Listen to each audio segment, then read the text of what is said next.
Madame, Messieurs, nous sommes très heureux de vous retrouver pour vous présenter les JT pour elle. Au sommaire de cette édition, reprise de l'examen de la loi électorale à l'Assemblée nationale ce jeudi 12 mai 2022. En tout cas, ce sera sans le Fonds commun pour le Congo FCC parce que le délai qui a été imparti à cette plateforme a déjà expiré. Le docteur Denis Mukwege a parlé des violences faites aux femmes à l'université d'Angers. Nous sommes là en France. Il a donc défendu ces femmes victimes de ces violences. Nous vous en parlerons dans ce journal. Conflit israélo-palestinien, la journaliste d'Al Jazeera a été tuée ce mercredi 11 mai 2022 en Cisjordanie, alors qu'elle couvrait les affrontements dans cette partie de ce pays. Madame, Messieurs, une fois de plus, bienvenue à ce journal pour elle. À l'Assemblée nationale, la conférence des présidents des groupes parlementaires a décidé de poursuivre l'examen de la proposition de la loi électorale du G13, le groupe des 13, donc sans le Fonds commun pour le Congo FCC. L'annonce a donc été faite par le rapporteur de la Chambre basse du Parlement, Joseph Lembi, ce après l'expiration du délai accordé au Fonds commun pour le Congo. Commentaire de Jean-Pierre Katenda. Sur la proposition de la loi électorale du G13 a pris 3 jours de suite depuis le mois d'avril passé. Et le délai accordé aux membres de l'opposition parlementaire de déposer auprès du bureau la liste des dispositions qui requièrent le consensus en vue de permettre les échanges est largement dépassé et aucun membre du FCC ne s'est présenté au bureau de l'Assemblée nationale. Par conséquent, lors de la réunion de la conférence des présidents de mardi 10 mai 2022, il a été débattu de la question de la méthodologie d'organisation de la plénière consacrée à la levée des options de la loi électorale. De commun accord, il a été décidé par cette conférence de la convocation de la plénière ce jeudi 12 mai afin de lever les options sur les modifications de certaines dispositions de la loi électorale en vigueur proposées par les G13. Pour rappel, parmi les propositions de G13, il y a la publication des résultats bureau par bureau de vote pour éviter la fraude, la représentation de la femme de manière paritaire au processus électoral, et c'est la première fois depuis 2006 qu'il y a une forte cohésion autour de l'idée que la femme doit être représentée de manière paritaire. Merci beaucoup Jean-Pierre Katenda pour ces détails. Les femmes élues gouverneurs des provinces de la République démocratique du Congo, respectivement Isabelle Yumba Kalenga Mushimbi pour le Olomami, Julie Ngungwa pour le Tanganyika et Rita Bola pour le Maïndombe, auront en tout cas les mêmes défis à relever dans leurs provinces respectives, de même que leurs homologues hommes. L'eau, l'électricité, les sociales sont les problèmes majeurs dans toutes les provinces du pays, mais les gouverneurs vont en tout cas se voir mouvoir pour ces cas pour les cas, disons, en ce qui concerne les programmes de développement à la base des 145 territoires de la République démocratique du Congo. Une fois de plus, retrouvons Jean-Pierre Katenda pour les détails. Lors des 14 provinces, le 6 mai dernier a donné 3 femmes élues au premier tour, dont Isabelle Yumba Kalenga Mushimbi dans le Olomami, Julie Ngunga dans les Tanganyika et Rita Bola dans le Maïndombe. Au deuxième tour, qui a eu lieu ce lundi 9 mai, Guy Bandou l'a emporté avec 33 voix sur Nefertiti Ngudjanza, qui n'a obtenu que 8 voix dans la province du Congo central, tandis que dans la province de la Chopo, le suspense était grand jusqu'à la dernière minute. Madeleine Nikomba et Kapalata Malowa Andoko se tenaient coude à coude, 14 voix pour chacun. L'article 170 alinéa 3 de la loi électorale a tranché, en cas d'égalité de voix, la liste dont les candidats gouverneurs est le plus âgé l'emporte. Cependant, les 3 femmes gouverneurs feront face au même problème de la bonne gouvernance, du social de la population, du chômage et des infrastructures de base. Aucun gouverneur, homme ou femme, ne va se mouvoir en dehors du programme de développement de base des 145 territoires, programme phare du chef de l'État. À quelques mois de la fin du premier mandat de Félix Antoine Tshisekedi, Qu'est-ce que la population attend de ces femmes élues gouverneurs de province? Isabelle Yumba Kalenga du Haut-Lomami remplace à ce poste Kabamba Ilunga Wabatame qui assumait l'intérim de Marcel Lengue et de son vice Denis Ngandou, évincés tous par l'Assemblée provinciale du Haut-Lomami pour mauvaise gestion. Elle hérite d'une province rongée par de nombreux problèmes, état défectueux de routes qui entravent l'évacuation facile des produits agricoles vers les centres de consommation, ainsi que des minéraux tels que le cuivre, le coltan, la gastérite. En plus, le déficit en énergie électrique est une difficulté réelle dans la mesure où il empêche de nombreux investisseurs à se rendre en province. Une situation qui provoque à coup sûr les taux élevés de chômage. De son côté, Julie Ngunga, gouverneur élu du Tanganyika, fille du terroir, né à Likasi, originaire de la chefferie de Mamboué, en territoire de Congolo, entend se pencher plus sur le social et la sécurité de sa province. C'est pourquoi dans son programme de société, Julie Ngunga se propose de réhabiliter les infrastructures, la pêche et l'élevage en vue de relancer sa province. Dans son esprit, Julie Ngunga place le problème des changements climatiques dans ses chantiers prioritaires, sans oublier les secteurs miniers, économiques et éducatifs. Mais en toile de fond, elle a dit lors de la présentation de son programme pendant la campagne électorale, accompagner les chefs de l'État dans son programme de développement à la base des 145 territoires de la RDC. Enfin, Rita Bola, élue de la province de Mai-Ndombe, se donne comme mission de relever sa province en imposant la bonne gouvernance derrière conditions sanitaires et la sensibilisation des populations dans la lutte contre les épidémies et pandémies. L'objectif en tout, selon Rita Bola, est d'arriver à relever les défis des conditions sociales de la population du Mai-Ndombe. Il est donc clair qu'en dehors du leadership féminin, les trois gouverneurs élus auront les mêmes défis et s'y attaqueront avec la même détermination et le même dévouement comme les gouverneurs hommes. La Fondation Secours Moissi à Congo s'est rendue mardi 10 mai 2022 dans les territoires de Rutshuru. Nous sommes là dans la province du Nord Kivu, dans l'optique de soutenir les actions sociales du chef de l'État, Félix-Antoine Tshisekedi Tshilombo. La présidente de cette structure, Aminata Kassa la Blanche, a apporté une aide en vivres et non-vivres à cette population, dont une partie de celle-ci est sans abri. Reportage signé Christian Mukaya.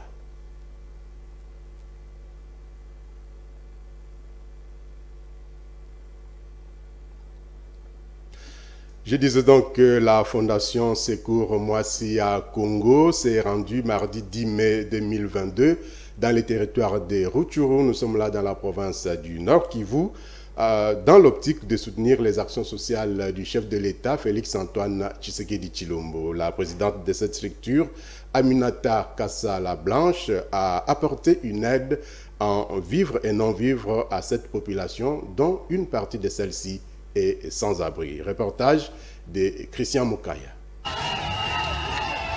Et l'Italie au chevet des habitants du Nord Kivu. La Fondation Secours Moissi à Congo, FSMC en sigle, coordonnée par Aminata Kassa la Blanche, s'est rendue dans la province du Nord Kivu pour accompagner la vision et les actions du chef de l'État Félix Tshisekedi dans cette partie du pays. Depuis son implantation dans la province du Nord Kivu, la Fondation Secours Moissi à Congo fait face à la souffrance de la population de ce coin du territoire national. Lors de cette visite, la porteuse du message du chef de l'État a réalisé quelques actions humanitaires. La FSMC a notamment apporté une assistance en vivres et non-vivres à une partie de la population de Rutshuru sans domicile depuis qu'elle est rentrée de l'Ouganda. La FSMC a assisté également une dizaine des handicapés physiques dans la ville de Goma. Ont également bénéficié de l'œuvre de charité de FSMC, les albinos du territoire de Rutshuru, toujours dans la ville de Goma. Face à ces gestes de cœur, les bénéficiaires n'ont pas manqué de remercier la coordonnatrice nationale de la FSMC, Aminata Kassa la Blanche. Nous sommes très contents. Maman avait promis de nous soutenir. Aujourd'hui, elle a tenu sa promesse. Nous ne pouvons que dire merci. De son côté, la bouche autorisée de la FSMC s'est adressée à la population de Goma. Aminata Kassa la Blanche a notamment demandé à ses femmes de soutenir le chef de l'État car ce dernier est en train de travailler pour le vulnérable et pour les femmes. Priez pour lui, car comme vous le savez, quand une maman fait la prière, Dieu exauce. Notez que la Fondation Secours Mwasi à Congo, dans ses objectifs de soutenir la vision sociale du chef de l'État, a déjà réalisé plusieurs actions dans le Nord Kivu et compte en réaliser dans d'autres provinces, notamment Kinshasa. C'est dans le souci d'accompagner la population congolaise, surtout les femmes en situation de détresse.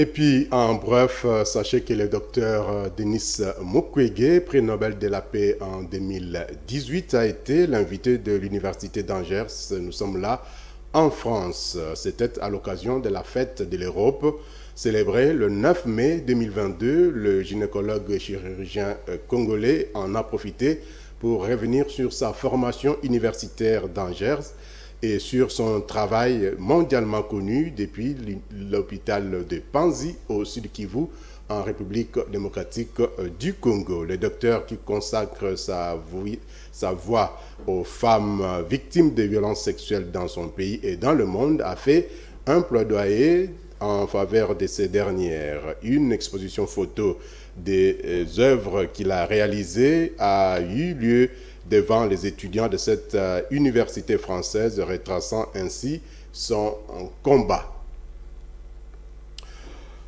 Que faut-il faire lorsqu'on est une femme célibataire, sans enfant et déjà à un âge avancé? Faut-il attendre le mariage ou se décider de faire des enfants et se marier plus tard? En tout cas, la question taraude parfois les esprits de plusieurs femmes. La rédaction de votre journal est donc allée à la rencontre d'un médecin pour, n'est-ce pas, prendre les avis et se pencher sur cette question pour vous donner quelques détails. Suivez plutôt ce dossier de notre confrère Dave Ngonde. Regardez. La femme est une fleur et comme toute fleur, elle a un temps d'éclat et un temps où elle fane. Et de plus, contrairement aux fleurs, la femme possède une horloge biologique qui lui met souvent une pression, notamment en ce qui concerne la capacité à faire des enfants. D'où le questionnement, que faut-il faire lorsqu'on est une femme célibataire, sans enfants et avec un âge avancé? Nous avons interrogé un certain nombre de femmes qui nous ont répondu en toute liberté sur leur conception de la vie, de la médecine ou encore de la religion. La première, Léonie Kandolo, experte en genre, estime que c'est une expérience unique pour une femme de faire un enfant et surtout de le voir grandir. Mais concernant la périodicité de procréer, il faut faire des choix qui vous conviennent le mieux. Il faut toujours faire le choix qui vous convient le mieux. On ne choisit pas pour le regard des autres. On doit choisir par rapport à ce qu'on est capable d'assumer. Vous savez, il y a beaucoup de gens qui vont vous dire, mais on va dire ceci de vous, on va dire, dans la vie, quoi que vous fassiez, on dira. Alors, faites ce qui vous rend heureuse. Moi, c'est ce que je dis aux femmes, faites des choix qui vous rendent heureuse. Stella Kayenga, docteur en philosophie et servante de Dieu, dit ne pas du tout encourager la procréation hors mariage, car c'est de la fornication et cela n'honore pas la femme. Pour elle, quand Dieu promet le mariage, il finit tôt ou tard par le donner. Sur le point de vue chrétien, ce n'est pas bien, parce que c'est commettre la fornication, je dirais, c'est une fornication. Maintenant, sur le point de vue, je dirais, personnel, tu ne te valorises pas toi-même parce que tu dois te valoriser, parce que si tu attrapes la grossesse et que tu entres dans la maison de ce type-là, le mari ne sera pas vraiment, comment dirais-je, ne va pas te respecter parce qu'il dira que non, voilà, tu as forcé. Il y a des femmes que je connais aujourd'hui qui souffrent juste parce qu'ils ont forcé la main. Ils ont attrapé la grossesse comme vous avez dit et le type a dit non, elle m'a piégé. Je n'étais pas, parce que l'homme, c'est la personne qui décide pour le mariage. Mais tant qu'il ne se décide pas pour le mariage, la solution, ce n'est pas d'attraper la grossesse. Cette dernière ajoute que le mariage n'est pas une question de grosses sommes d'argent, mais plutôt de volonté. Du point de vue médical, nous avons interrogé une sage-femme d'un hôpital de Kinshasa. Annie Mbouye, c'est son nom. Cette dernière a d'abord précisé le bon moment de conception chez la femme. Avant 20 ans, c'est trop tôt et après 35 ans, c'est tard. Car ces deux périodes présentent des risques pour la maman et le bébé. Le bon timing est entre 20 et 35 ans, a-t-elle dit. Cependant, elle ne dit pas voir l'impossibilité à accoucher après 40 ans, surtout quand on croit en Dieu. Selon la médecine, 35 à 45 ans, Si tu crois en Dieu, tu vas en avoir. Si tu ne crois pas, tu vas partir vite là chez un mari là qui va te prendre sans te supporter, sans faire quelque chose. Tu commences à faire tout toi-même.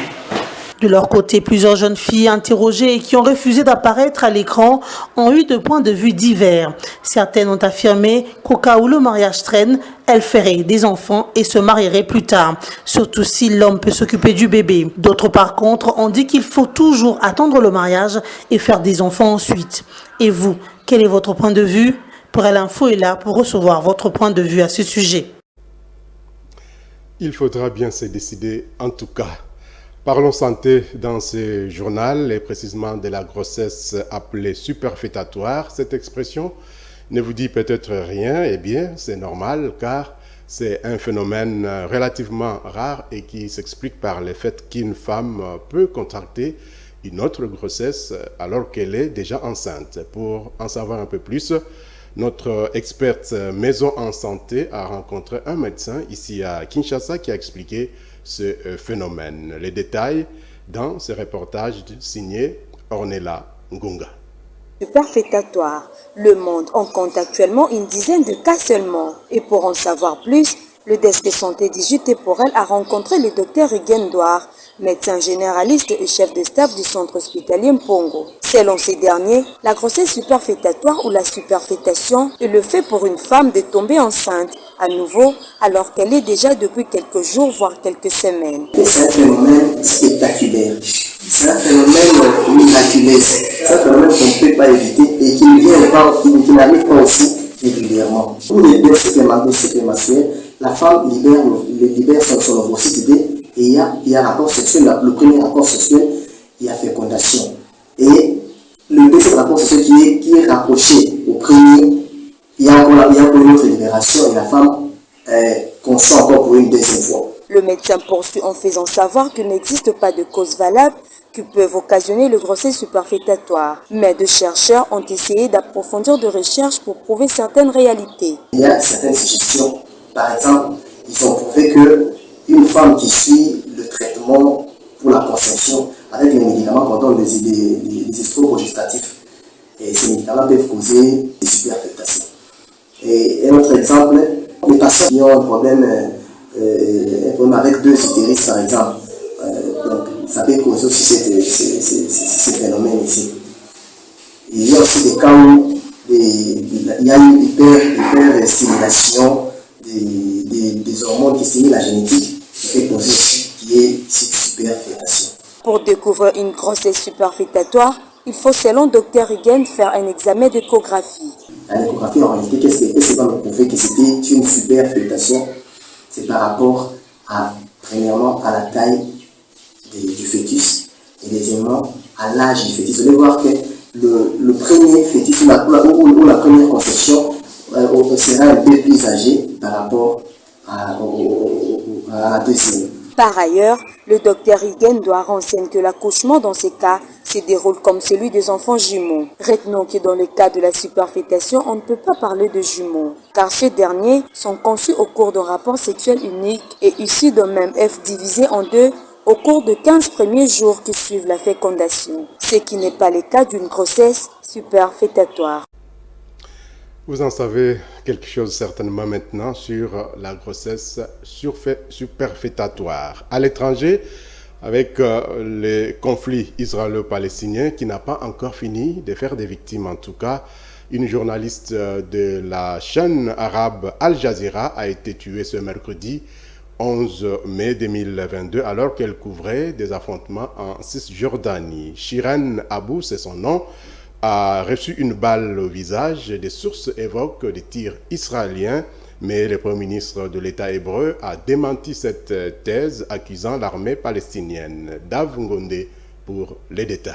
Journaliste tuée en Cisjordanie. Shirin Abou Akleh, chrétienne et palestinienne, travaillant pour la célèbre chaîne de télé d'information en continu Al Jazeera, a reçu une balle au visage dans la matinée du mercredi 11 mai 2022 alors qu'elle couvrait des affrontements en Cisjordanie. C'est ce qu'ont fait savoir des témoins, des responsables palestiniens ainsi que son employeur. Le ministère palestinien de la santé et la chaîne Al Jazeera ont annoncé le décès de cette journaliste par un tir de l'armée israélienne lors des affrontements à Jenin, bastion des factions armées palestiniennes dans le nord du territoire de la Cisjordanie occupée. Un photographe de l'AFP sur place a aussi fait état des tirs de l'armée israélienne et vu le corps de la reporter qui portait un gilet pare-balles sur lequel était inscrit le mot presse. Pour le premier ministre israélien Naftali Bennett, la journaliste a été tuée par des tirs palestiniens et non pas israéliens. Shirin Abu Akleh avait une cinquantaine d'années et était une des figures les plus connues du média panarabe Al Jazeera. Toutes nos condoléances à la famille de l'illustre disparu et à la grande famille de la chaîne Al Jazeera. Madame, Monsieur, voilà donc qui boucle cette édition du journal de Pour elle. Voici le rappel des titres. Reprise de l'examen de la loi électorale à l'Assemblée nationale ce jeudi 12 mai 2022. En tout cas, ce sera sans le Front commun pour le Congo. Et puis, le docteur Denis Mukwege a parlé des violences faites aux femmes à l'université d'Angers, où il a également évoqué sa formation universitaire. Enfin, le conflit israélo-palestinien n'a pas encore fini de faire des victimes. Shirin Abu, la journaliste d'Al Jazeera, a été tuée ce mercredi 11 mai 2022 en Cisjordanie alors qu'elle couvrait des affrontements entre les belligérants. Madame, Monsieur, c'était donc un plaisir pour moi de vous présenter ces JT pour elle. La prochaine fois, ce sera déjà demain. D'ici là, portez-vous bien et bonne suite des programmes sur votre chaîne. Au revoir et à très bientôt.